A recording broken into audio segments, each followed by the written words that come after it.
ఏపీకి కొత్త పరిశ్రమలు రావడం లేదు, ఉన్న పరిశ్రమలు తరలిపోతున్నాయి. దీనిపై అనేక విమర్శలు వ్యక్తమవుతున్నాయి. గత ఎన్నికలకు ముందు రాష్ట్రాన్ని పెట్టుబడుల స్వర్గధామంగా మారుస్తామని జగన్ ప్రకటించారు. పెద్ద ఎత్తున పరిశ్రమలు ఏర్పాటు చేయించి ఉద్యోగ ఉపాధి అవకాశాలు మెరుగుపరుస్తారని హామీ ఇచ్చారు. కానీ కొత్త పరిశ్రమలు రాలేదు, ఉన్న పరిశ్రమలు తరలిపోయాయి. పెట్టుబడులను ఆహ్వానించడంలో జగన్ సర్కార్ దారుణంగా వైఫల్యం చెందినట్టు విమర్శలు వ్యక్తమవుతున్నాయి. ఇప్పుడు దావోస్ వరల్డ్ ఎకనామిక్ ఫోరం సదస్సు నుంచి ఆహ్వానం వచ్చినా జగన్ సర్కార్ పెద్దగా పట్టించుకోవడం లేదు. ప్రపంచ దేశాలకు చెందిన పేరు మోసిన పరిశ్రమలు దావోస్ సదస్సుకు వస్తాయి. ప్రపంచ దేశాలు హాజరవుతాయి, పెట్టుబడులకు సంబంధించి ఒప్పందాలు చేసుకుంటాయి. అయితే జగన్ సర్కార్ ఈ 5 ఏళ్లలో ఒకే ఒకసారి ఈ సదస్సుకు హాజరైంది.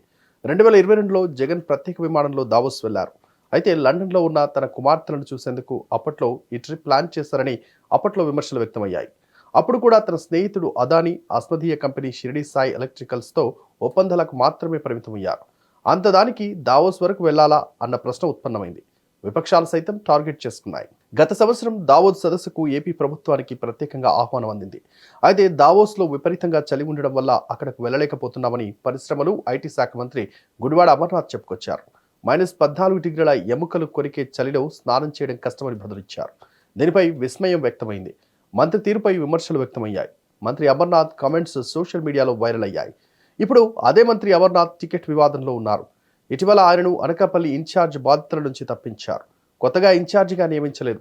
దీంతో ఆయన మనస్తాపంతో ఉన్నారు, పట్టించుకునే స్థితిలో లేరు. ఇప్పటికే తెలంగాణ ప్రభుత్వం దూకుడుగా ఉంది. సీఎం రేవంత్ రెడ్డితో పాటు ఐటీ శాఖ మంత్రి శ్రీధర్ బాబు దావోస్లో పర్యటిస్తున్నారు. భారీ పెట్టుబడులే లక్ష్యంగా పలు సంస్థలతో ఒప్పందాలు చేసుకుంటున్నారు.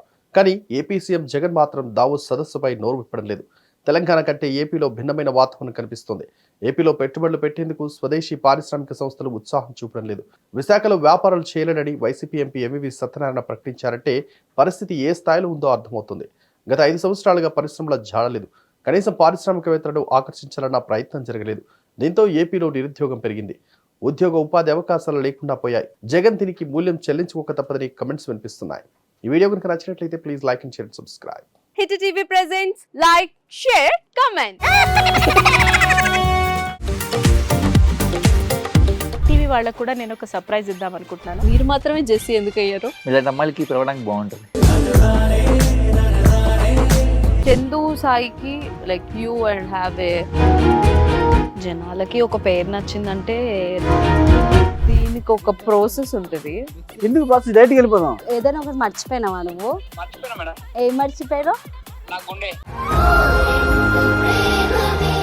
ఏదో ఆ టైంకి మన సుడి బాగుంటే ఎవరన్నా చూపిస్తే రాయగలం కానీ డోర్ టు డోర్ సేల్స్ చేసేవాళ్ళు. శారీ వస్తుంది, శారీలో వెనకాల కట్టుకుని